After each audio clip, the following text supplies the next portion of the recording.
Hello အားလုံးပဲမင်္ဂလာပါကျွန်တော်ခုဒီရောက်နေတဲ့နေရာတော့ဒီ Hawaii ရဲ့ Waikiki Beach နားမှာပေါ့နော်ဒီအပင်ရကြီးပဲ Waikiki Beach အမောက်ဆုံးတွေ့ရတော့ဒီအပင်ကြီးမိုင်မှာလို့ရှိရင်တော့ညောင်ပင်ကြီးပုံကြီးပဲကြီးတော့ကြီးရဲ့ဒီပင်တွေမှာခိုလေးတွေကလူတော်ရင်းနေပြီးလို့ရှိရင်ဒီကြက်လေးတွေကဗမာပြည်မှာဆိုလို့ရှိရင်တိမ်ရင်ကြက်လေးလားဒီတိလေးပဲဒီမှာတိလေးပဲချက်ချာလေးလေလူရင်းတာပဲလက်ချောက်သွားလေလေးကတော့ကောင်းတာပဲအေးဒါပဲဒီလိုကဒီမှာပင်ကြီးတစ်စီလေးဒါကြီးကဘာပင်ကြီးဆိုပြီးတော့ကြီးအခုတွေ့ရတော့ဒီကန်ဒီရဲ့ရုပ်ဝတ္ထုကြောက်ဝတ္ထုလောက်ထားကြီးပဲ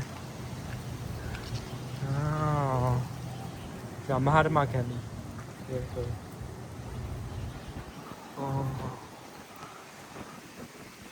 ကြီးနဲ့လောက်ထားတယ်မာတောက်နာမိုက်နာဒီလေးကဖြူဖြူလေးနဲ့ရှယ်ပဲဒီနေ့အခုကတော့ beach ရဲ့နေရာကိုတော့သွားမှာဖြစ်ပါတယ်ဒီကားလေးလမ်းကိုချက်ကူအောင်မီးပွိုင်းနဲ့ကူရမှာလားဒီဘက်ကကူရမှာဒီကကူလို့မရဘူးဒီဟုတ်ပါလေအဲ့နာလေးကနေကူအောင်နေရာသိပ်မပူဒီနေ့ကောင်းတာ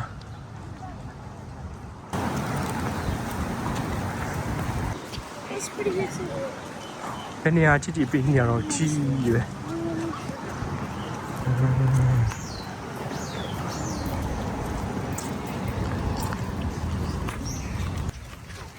မောက်တော့တရားတော့ကြီးလေးရတော့ပြားနာပင်မော်လေးတွေရော fly လေးတွေရောသူတခုထူးဆန်းတာဆိုတာတိတ်ပြီးတော့မပူတိုင်း Florida တို့ဘာလို့ဆိုရင်ရမ်းပူဒီချာမပူမိုက်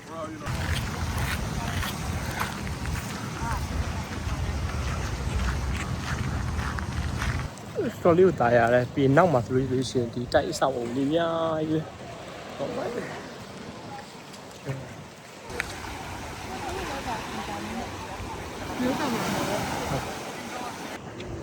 ဒီမှာခိုလေးပြီးတော့ဒီနားလေးကတရားလေးပုံစံလေးမျိုးသူတို့လုပ်ပြီးတာမိုက်ပြီး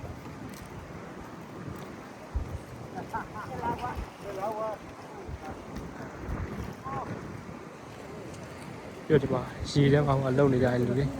soft လုံနေကြတယ်ရှိလေးပဲတရားလေးကမိုက်နာတရားလေးကရှိလေးပဲ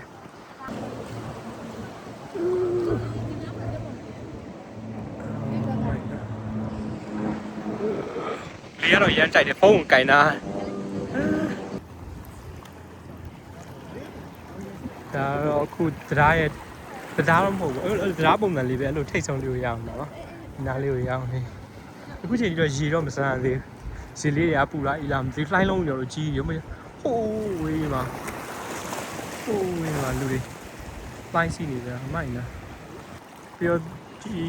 ဟာဝိုင်းကြီးကတခုထူးဆန်းတာဆိုတာလို့တောင်တန်းလေးတွေနဲ့ဒီရေလေးတွေနဲ့ဆိုတာလို့ပြောနောက်ကျောမှာအခု Waikiki Beach နောက်မှာဆိုလို့ရှိရင်ဒီမှာတောင်လေးဆောက်ပြီးရရေမစင်ရပြီဒီတစ်ဆင်ကြည့်လိုက်အောင်မယ်ရေလေးတွေအေးလာဒီမှာခိုလေးတွေ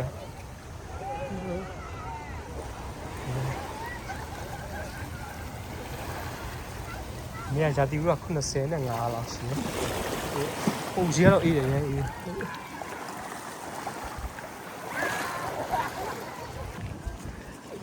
နားလေးမှာဆိုင်လေးနဲ့စားတော့ဆိုင်လေးဒါတော့ကျွန်တော်တို့ဟိုဘက်အရှိနေကိုထပ်ပြီးတော့သွားကြည့်နေပါ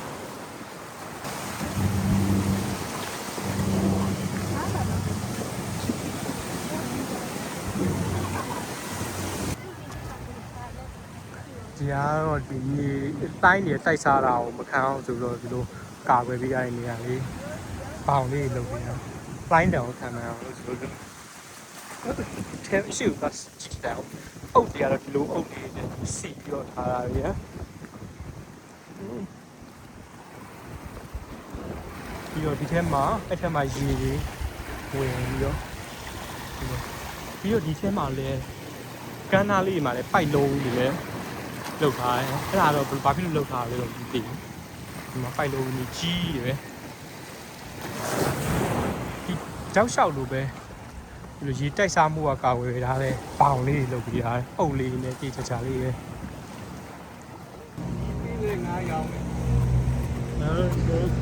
ဒီကန်းစီတန်တန်လေးကိုရှောက်လာတာပေါ့နော်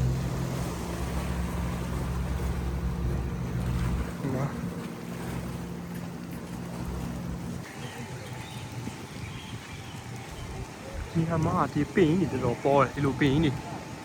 ဟာနော်ညောင်ပင်းကြီးတွေပဲဒီဟာကြီးပဲဒီလိုစာရင်းကြီးอ่ะအဲ့လိုနော်လိုက်ခိုက်လိုက်အပေါ်ထော်ကားရလို့ပဲအေးလာပဲဒီမှာဂျိုးလေးလူတော်ရှင်နေပြည့်သေးလေးပဲသူကတော်သေးရဗမာပြည်ကဂျိုးထားတာနည်းနည်းသေးရဘာမျိုးစားလေးလဲတော့မသိဘူးရှင်နာပဲကျလာပြင်မပြန်တဲ့ဟုတ်လားဒါတော့ဒီအဲ့ဒီ Waikiki Beach နားမှာရှိတဲ့ဒီစစ်ပွဲတုန်းကအမှတ်တရဘာလဲတော့မသိဘူးစကြည့်လိုက်အောင်မယ်ဒီမှာစာရတော့ရေးတာအထဲတော့ပေးမို့ဘူးဘာလောက်တာလဲမသိအထဲမှာကြည့်လိုက်လို့ရှိရင်တော့ပျက်စီးနေကုန်တော့စိုက်ကတခုတော့တွေ့အမှသူစာတော့ရေးရတယ်ဓာတ်ပုံလေးလည်းရှိရပါလေတော့မသိပါစစ်တုံးကဒီကနေပြီးတော့တိုက်ပွဲဝင်ခဲ့တဲ့သူတွေရဲ့အမှတ်တရတွေပဲမာရောနာကန်ကြီးလေးဒီနာမနမနမလူကြီးလာချိုးကြဒီနားမှာဖြန့်ကြီးတကောင်ဘာဖြစ်နေလဲမသိသေနာလားမသိသေနာတယ်နဲ့သေနာလားဒါမှမဟုတ်ဒီပူစာလုံနာလားမသိဘူးဒီနားမှာဒီပူစာလုံနာလားမသိဒီနားမှာတော့ဟောလေးတားပြီးတာသူတို့လမ်းလျှောက်လို့မရအောင်ဖြန့်ကြီးနေပူစာလုံနဲ့အေးဆွေး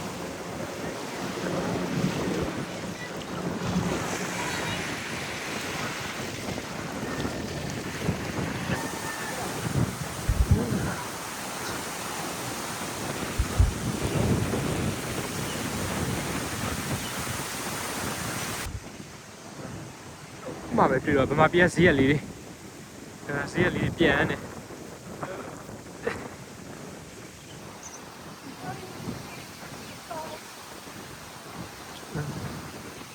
โอ้မျက်နှာကိုထိပါမတောင်းဒီနော်ဒီကနေ့ပါတောင်းထားတယ်ဒီလေး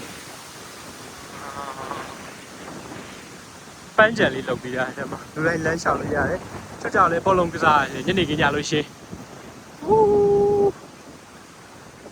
ဒီကရမ်းတိုက်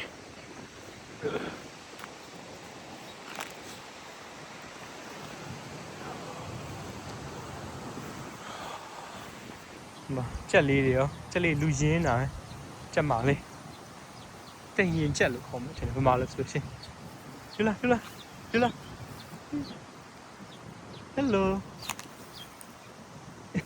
ဒီမှာကအမေရိကမှာဆိုလို့ရှိရင်သူကအရန်ကိုဈေးကြီးရဲ့ပြည်နယ်ထဲမှာသူကပါတယ်ဟာဝိုင်ယာအဲ့တော့ဒီမှာရောက်တော့သတိထားမိတာလူအိုးအိမ်မဲတွေများဒီမှာလည်းအိုးအိမ်မဲတယောက်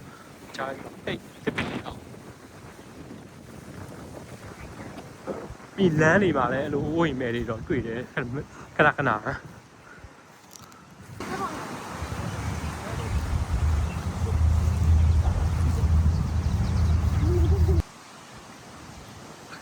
မမေပြောလားဟမ်မင်္ဂလာဆောင်ဓာတ်ပုံလေးလာရိုက်တာတော့တွေ့ရဲ့နားလေးတွေမှာအဲ့လိုဟုတ်ပါမင်္ဂလာဆောင်ဓာတ်ပုံလေးရိုက်နေတာလူတွေဒီနေရာလေးမှာဘဲလေးတွေများယူပဲဘဲလေးတွေဒီမှာရေကူးဖို့ရေတောက်ဖို့လုပ်ပေးတာသဘာဝလုပ်ပေးတာလေးတွေမိုက်နာပဲရေလေးတွေပြာ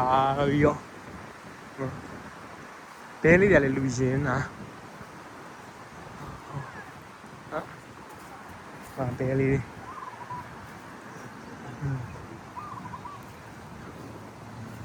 ဒီစိတ်အောင်လေးမှာအေးချမ်းနာလဲလေးကြမသွားဘူးလူတော်ရှင်နေငါတမခိုးလေးနဲ့နော်တို့အစာကျွေးမယ်အောင်လို့လားမသိဘူးချွတ်လူတွေအစာတွေကျွေးနေကြဟောမဘဲပြူလေးတို့ပြောင်းဝင်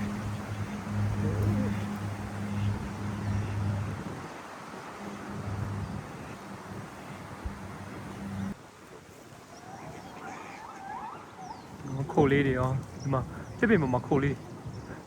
အများကြီးပဲနားနေကြတယ်သူတို့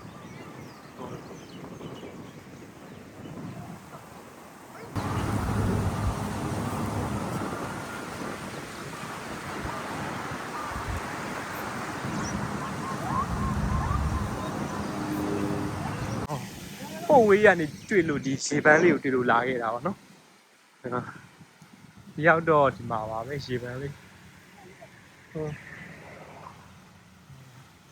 ကတ်တီလေးပါတိတ်လာရောပေါ့ဒီနားမှာနောက်မှာတော့ဒီကျဲခိုကန်ကြီးများတယ်နောက်မှာရေလေးတွေကတော့နောက်မှာကြီးလာပဲ